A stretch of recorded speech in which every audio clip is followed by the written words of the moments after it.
सब छोड़ के चले गए, 1 इंच छोड़ के चले गए।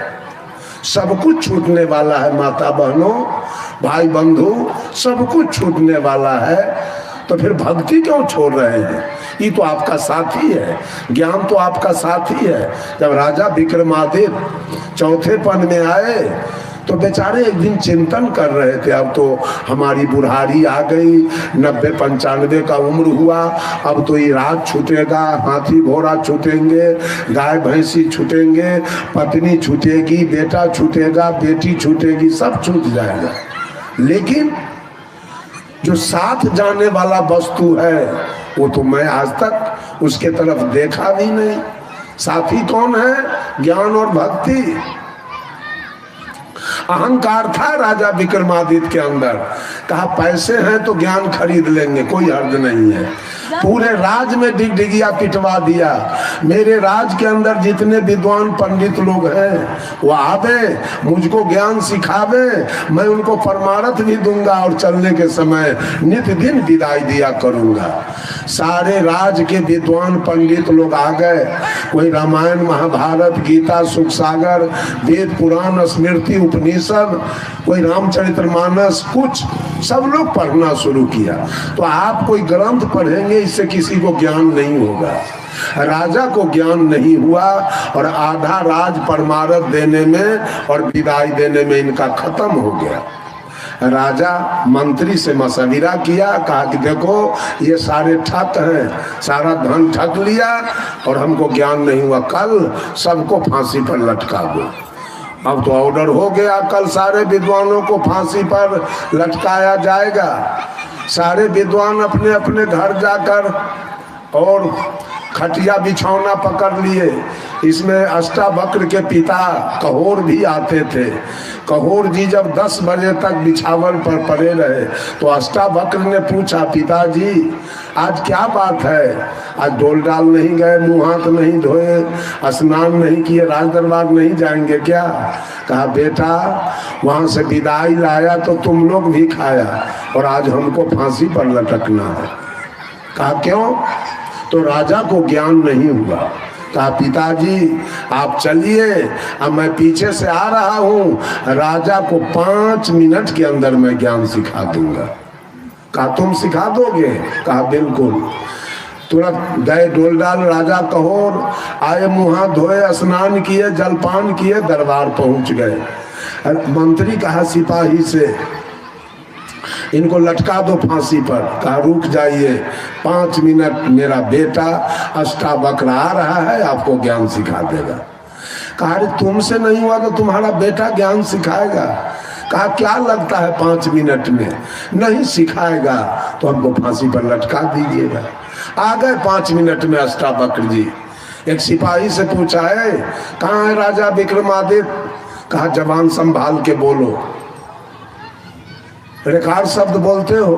कहा जल्दी बोलो। सामने बता दिया, देखो सिंहासन पर बैठे हैं। अष्टावक्र जी गए और कहा हे राजन ज्ञान सीखना है? कहा कि बिल्कुल। तो सिंहासन छोड़ के नीचे आओ। कहा क्यों? इसलिए। कहा इसलिए कि ज्ञान मानव को ऊपर से नीचे की ओर लाता है। चलो नीचे ज्ञान सीखना है। तो वो चक्रवर्ती राजा सिंहासन छोड़ के नीचे आए। अष्टावक्र जी ने अपना चरण बढ़ाया, कहा पहले बंदगी करो। राजा विक्रमादित्य का तो छक्का छूट गया। ये कहाँ चक्रवर्ती राजा है, कहाँ ये 8 अंग टेढ़ है अष्टावक्र, और इनको दंडवत करना है। तो चुप हो गए राजा विक्रमादित्य। अष्टावक्र कहा ज्ञान सीखना है तो जल्दी बंदगी करो, नहीं तो मैं चलूं। राजा विक्रमादित्य झुक के साष्टांग दंडवत किया। कहा अब बोलो ज्ञान की बात। कहा यही है ज्ञान की बात कि तेरे जैसा चक्रवर्ती राजा और मेरे जैसा अष्टावक्र 8 अंग टेढ़ा मेरा, और उसको आके दंडवत कर लिए। इससे साबित होता है कि आपको ज्ञान हो गया। शरीर से कोई टेढ़ा बाका गोरा काला आन्हर लांगर बाथर हो सकता है, लेकिन आत्मा के दृष्टिकोण से सब एक समान है। इसलिए यही है ज्ञान की बात। लेकिन राजन 2 रस्सा मंगवाओ। राजा विक्रमादित्य 2 रस्सा मंगवाया। एक रस्सा में अपने पिता को उल्टा चढ़ा के बांध दिया, अष्टावक्र दोनों हाथ पीछे, और दूसरे रस्सा में राजा को बांध दिया। और राजा से, पिता से कहा, पिताजी जरा राजा का रस्सा खोल दो। पिताजी उनका कहा कि मैं कैसे खोल सकता हूँ, हमको तो तू बांध दिया है उल्टा चढ़ा के, मैं बंधा हूँ तो दूसरे को कैसे खोल दूँ। तो राजा को जाके कहा, राजन मेरे पिता का रस्सा खोल दे। कहा मैं कैसे खोल सकता हूँ, हमको तो तू बांध दिया है उल्टा। अष्टावक्र ने कहा, राजन इस तरह से मेरा बाप लोभ के रस्सा में बंधा था, तो लोभी क्या ज्ञान दे सकता था, वो तो स्वयं बंधा हुआ था लोभ के रस्सा में। और तू राजन अहंकार के रस्सा में बंधे थे, इसलिए जहां अभिमान होगा वहां ज्ञान प्रवेश नहीं करेगा। इसलिए तुम्हारे अंदर अभिमान था कि टका है मेरे पास तो ज्ञान मैं खरीद लूंगा, इसलिए ज्ञान वहां तक पहुंचा नहीं। बंधुओं, अहंकार किस बात का है, सब लोग अकेले हैं। कोई, मैं कहा स्त्री अगर बढ़ेगी तो केवल मकान तक, पति मर गया तो पत्नी क्या करेगी, पति वाला ओढ़ना बिछौना गद्दा रजाई दवाई बीरो लेके और डकूबे हो डकूबे करते जाएगी, और घर के बगल में कोई गड्ढा है फेंक के वापस हो जाएगी, बस आगे नहीं जा सकती। पत्नी अगर बढ़ेगी तो केवल मकान तक, और बेटी अगर बढ़ेगी तो केवल कन्यादान तक, और बेटा अगर बढ़ेगा तो केवल अग्निदान तक, और परिवार के गांव के लोग बढ़ेंगे तो केवल श्मशान तक, परिवार का लोग बढ़ेगा तो केवल 12 काम तक, और मित्र भी बढ़ेंगे तो केवल गंगा जल बिंदु पान तक। उसके बाद आपका साथी कौन है? इसीलिए तो मानव अंत में रोता है। जवानी में तो सब कुछ कर लेता है, संत के बात को कोई मानने वाला नहीं। जितना तारी दारू गांजा भांग बीड़ी सिगरेट चोरी दलाली करना है, क्या ही साधु बोलेगा।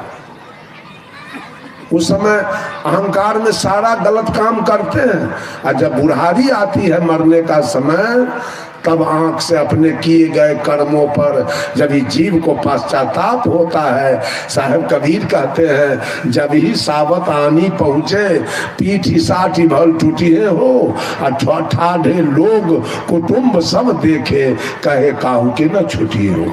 सावत माने होता है शिकारी। वो शिकारी जमराज जिस दिन आएगा आपको लेने के लिए, एक तरफ साला खड़ा रहेगा, सरहोज रहेगी, साली रहेगी, बेटी दमाद रहेगा, बेटा पुतोह रहेगा, और उस बीच से करेजा तोड़ के जमराज ले जाएगा। कोई बचाने वाला, जिसके चक्कर में पूरा जीवन, मैं नहीं कहता हूं कि पति पत्नी को छोड़ दे और पत्नी पति को छोड़ दे, सब लोग रहिए, लेकिन संबंध कैसा होना चाहिए, संबंध पर थोड़ा विचार कीजिए। देखिए ये गमछा है और भोली साहब ऐसे ऐसे इसको पकड़िए, आप ऐसे ही पकड़े हैं, कस के पकड़िए इसको, ऐसे ही पकड़े हैं।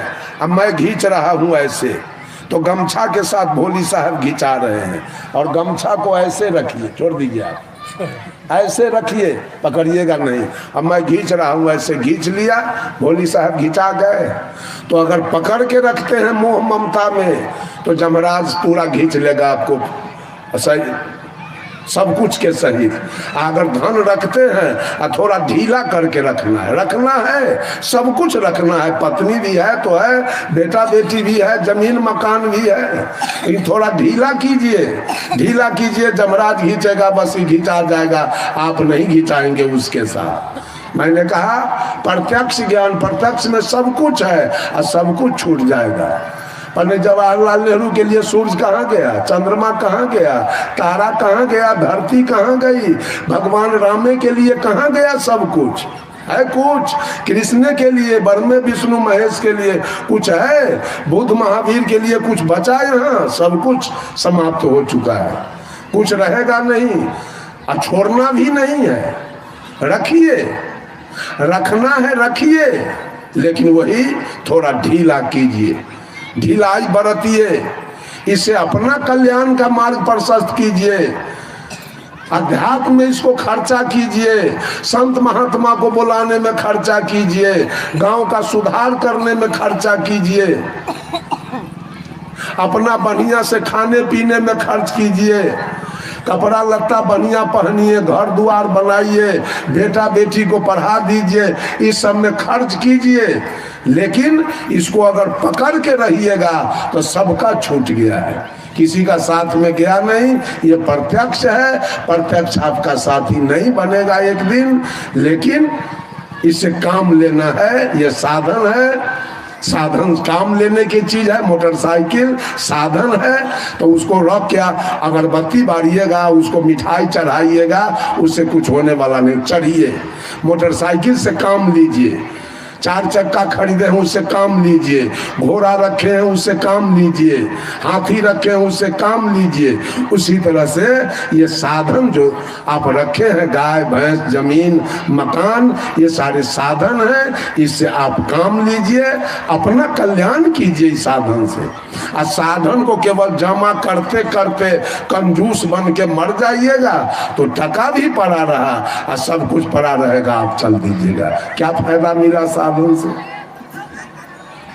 बंधुओं। और दूसरा है परोक्ष।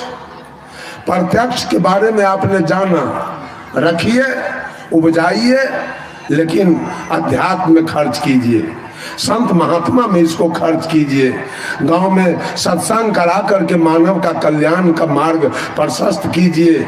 केवल गारने से और केवल अपने स्वार्थ में खर्च करने से और परिवार में खर्च करने से कुछ मिलेगा नहीं अंत में। और दूसरा है परोक्ष।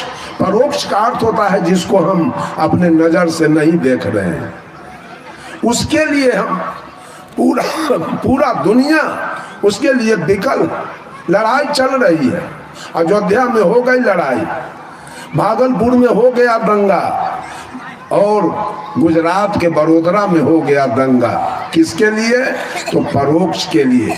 सदगुरु कबीर कहते हैं, जहां के देवता बने भिखारी, अब मुर्दा के लागे भोग, अब कहे कबीर विचार के देखो कैसे छूटी है रोग। सारा लोग मुर्दा का भोग लगा रहा है और सब लोग मुर्दा के लिए विकल है एकदम। जिंदा के पूछने वाला कोई नहीं है, सब लोग परोक्ष के। कहाँ गए वो देवी दुर्गा, और कहाँ गए वो ईश्वर परमात्मा, जिसको न हमारा दादा देखा, न पिता देखा, न हम देखे, न कोई देखा। उसकी लड़ाई चल रही है गांव गांव में, देश देश में भगवान की लड़ाई चल रही है। भगवान के नाम पर आज सच्चे संत महात्मा आपके दरवाजे पर आ जाएं तो औरत सब बेटा बेटी को सिखा देती है, कह दो माँ गई है घास लाने के लिए, नहीं है दरवाजे पर। लेकिन जो मर गया, जो कब मर गया, उसका भोग लगाया जा रहा है, उसकी पूजा चल रही है। मरे हुए लोगों की पूजा हो रही है भगवान कहकर। वो लड़ाई हम लड़ रहे हैं, परोक्ष की लड़ाई। वो कहता है हमारा देवता बड़ा, वो कहता है हमारा भगवान बड़ा, वो कहता है हमारा भगवान बड़ा।